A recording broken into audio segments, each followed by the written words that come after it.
Hi, I'm Kari Pahl, and welcome to CoBE Navigator, your guide to success.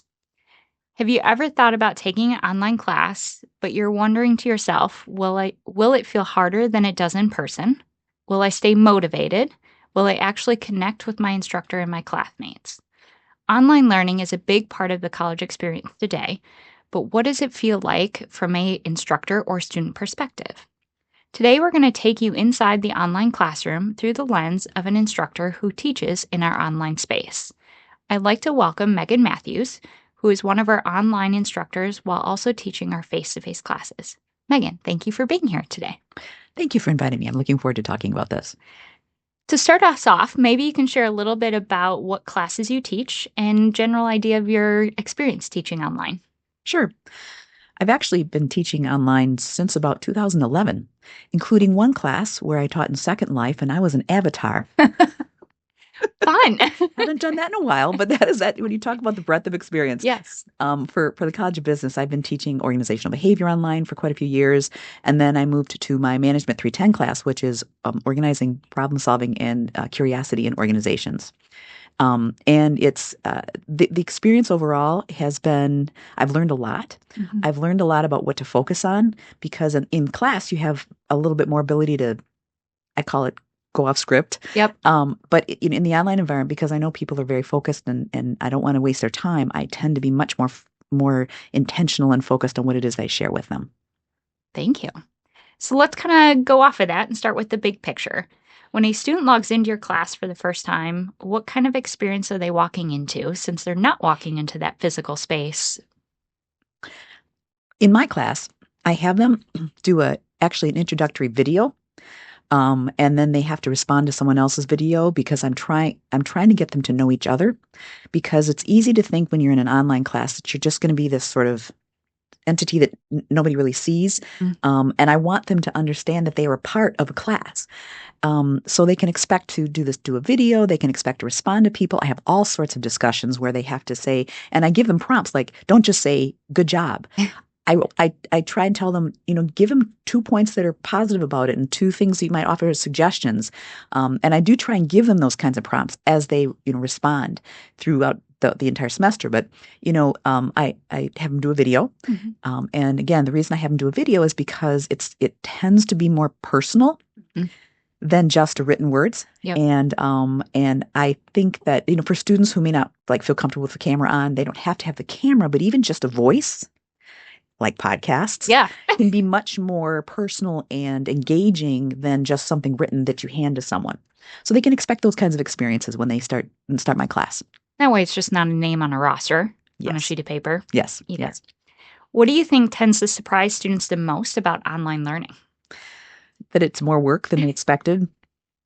I really, it's, and people going knowing that it's going to be a little bit different. Yep.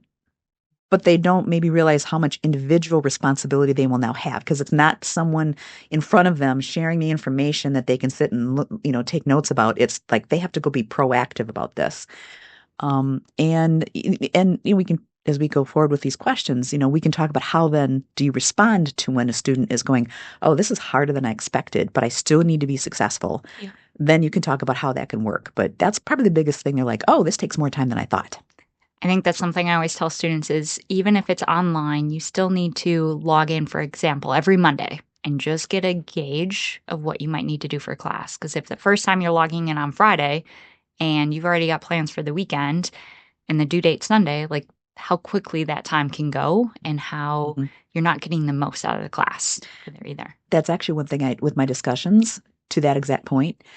I put my discussions out on Monday, and they have to do their first response by Thursday, because I don't want them to wait until Friday, because especially if, you need to respond to somebody, they need to get in and take a look at the content and take a look at what they're going to be doing. They respond by Thursday, and then they have their first response by Thursday, and then they have to respond to someone else by Sunday for that exact purpose. Yep. And that way, if you're doing that early, you can still be ahead in your class, but you're not waiting the last minute and, again, not getting the most out of it. Mm-hmm. Perfect. From your perspective, what do you think is the biggest challenge students do face in an online class? I know you kind of talked about the motivation a little bit. Engagement. I will still say that it's because it's not there in front of me. Like, again, you don't have to go to a classroom and have an instructor notice whether you're there or not. And also, I would say you can get overwhelmed with doing all the things that are required of you in an online class.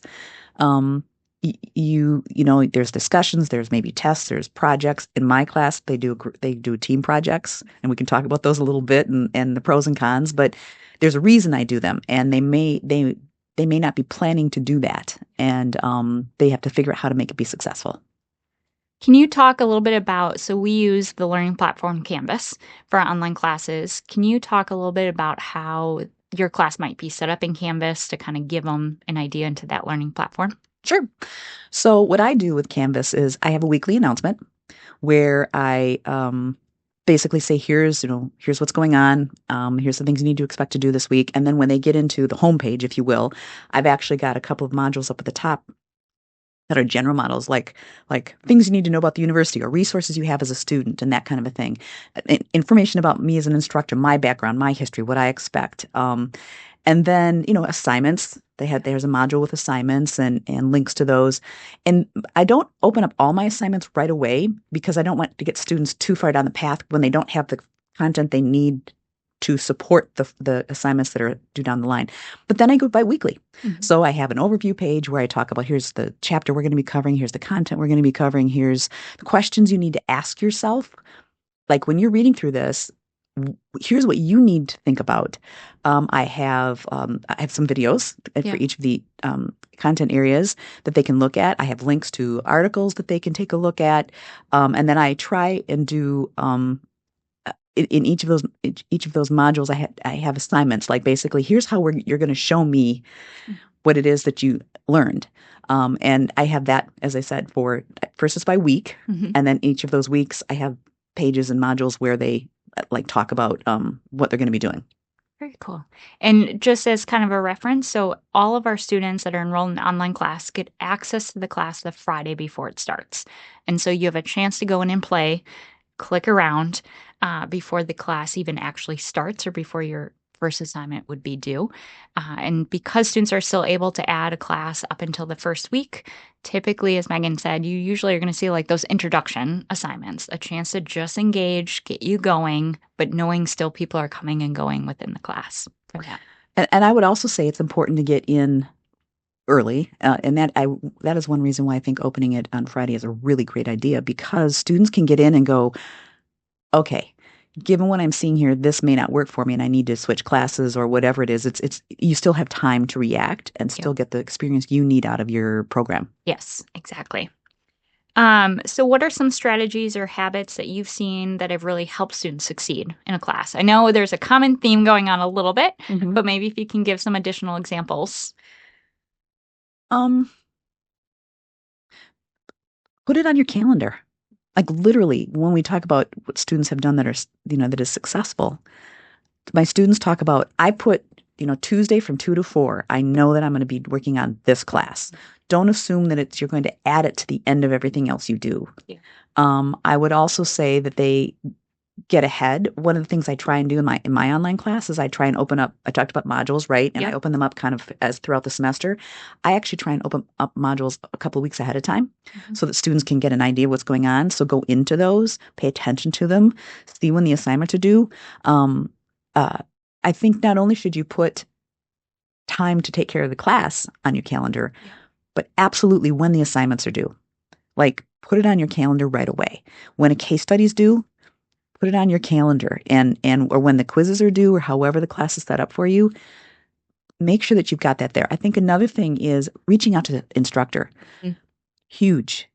When students are struggling in my class, when they reach out to me and tell me what's going on, I can't always say, oh, that's no problem. But if I know what's going on, I can work with them. Yep. And I know other instructors feel the same way. It's like if a student will say to me, I've got this big work project going on right now, or I've got a family thing going on right now, we can at least know what's going on and work with the student to figure out how to address the situation so they can continue being successful. So reaching out to your instructor is really a big thing, even if it's just to say hi. Yep. You don't have to reach out with a problem for the first time. I literally just had a student yesterday who I had in an online class, and he's graduating now, and he just stopped by to say hi. And he did it this semester. We were in class, and I thought, this is amazing. And he stayed in touch. And I think that's been a very good example of how he was successful in the class because he made a point of reaching out to the student. And I get that not everyone can be on campus. That's the point of the online program, right? Correct. Yep. But you can reach out through email or WebEx or whatever it is, a phone call, and at least just, if you want to, ask the instructor what their priorities for the class are. Just, I call it being proactive and advocating for yourself. Students can do that in the online environment. And I think that is an important point, is there is still engagement with the instructor. So every instructor is required to have office hours. However, we know our online students may not be the traditional undergrad student, maybe coming back to earn their first degree. They've got full-time work, families, and reaching out to the instructor and say, hey, I can't make it during your office times. There are times that you can schedule a time, an appointment, because you're not in it alone. Like, the instructor is still there because we want you to be successful. Absolutely. That's one of the things that I do with the teams that I have, because students work on team projects. And I actually have made a point of making myself available in the evenings for the teams, for individuals as well, but like recognizing that not everyone can meet at 2:00 on a Tuesday. So, and that's, some teams have taken me up on that, some haven't, but at least it's an option. Correct. I think that's something I've heard that students have really appreciated from your classes too, is you design your classes to be similar to what they might experience in the real world. So we know in this day and age, things are electronic, meetings are being virtual. Can you kind of talk to that a little bit, and how, students may not get it right away, but what goes into designing for them to have that experience? For my class, I have them do team projects. And it is a pain point for students because, some people need to turn it in Monday before it's due. Some people need to wait until the day it's due. But what I always say is, the reality is we work in a virtual environment. Not everybody all the time, everywhere, but it's more than likely that at some point you're going to have to work with people who aren't in the room with you. And so I want to give students, this is like the perfect platform for them to practice the skill of working with people who have different schedules, different priorities, different ways of approaching a project, and figuring out how you're going to walk away with what you want to walk away with so that you can accomplish your goal. I in my class, I have them do some exercises and getting to know each other. And I actually have like team planning documents that they have to turn in so that not everyone can wait to the last minute. But I still think it's really important for them to have to practice the skill, which is I'm willing to keep doing it because it's important. And it's one of those where, again, it goes back to that engagement, right? Like, you're going to be in teams in a physical classroom. There's ways of doing teams virtually as well, and all the pain points that might go with, but also a chance to learn about the others in your classroom and the networking opportunity that can come from that. Because, as we said, the online class might have the traditional undergrad who is just starting their networking. You might have the people that have been working in the field for years and doing a change of career. They're still connected. And so the more you can connect and learn about each other, the more you're only building your networking. Absolutely. Well said. I completely agree. Yeah. So I know online classes aren't just about kind of flexibility. They still require the time management, the self-discipline, and the communication, but it does give you that kind of flexibility. What is kind of the highlights that students have said about having that flexibility? I know we touched a little bit on it, but maybe we can expand a little bit more on that flexibility and what that means for them. Well, I mean, I've had students who, they had to go on a work trip and they didn't miss class. They could take their laptop with them and they could do the class there. So I think that is a plus for the flexibility. Sometimes students have taken it with them on their vacation. I don't make them. But it's like, okay, I know I'm going to have time here because my job has been really busy, but I've got a few days off here. I can catch up here. Yeah. And that has been very helpful for them to be successful in the class. Yeah. I think also, when it comes to the flexibility piece, the meeting. You talked about meeting and networking with other people, learning about how other people might be being successful and going, oh, I can implement that myself. That's going to work for me too. I didn't even think about that. I think there's some real positives for students from that too. Yeah. So to kind of wrap up, any last thoughts you might want to share that maybe we haven't touched on in our common themes that are coming out? I don't know that I can think of something that we haven't talked about, but if I could emphasize something, Yes. reach out to your teacher, reach out to your instructor, be proactive, be a self advocate, be aware that not everybody is going through school the same way you are. That is an important lesson in life. Mm-hmm. Not everyone you're working with is going to be having the same life situation you are, and you need to figure out how to work with them. And so I think when students think about those opportunities, they can end up being more successful. And I think to your point too, it's everybody's going through something differently, but at the same time, you're also not going through it alone. That's a great point. Yeah, that's a wonderful point. Yeah. On there. So I'd say online classes don't mean you're learning alone. Your instructor is there, your classmates are there, and the structure is there. You just have to make sure you are also taking the steps to engage in it for there, because the more intentional you are, the more you're going to get out of that experience for those. So Megan, thank you for joining today and your insights with us. And thank you for listening to CoBE Navigator, your guide to success. If you have found this helpful, be sure to check out our other episodes as you prepare for your journey at Whitewater or on your current journey at Whitewater.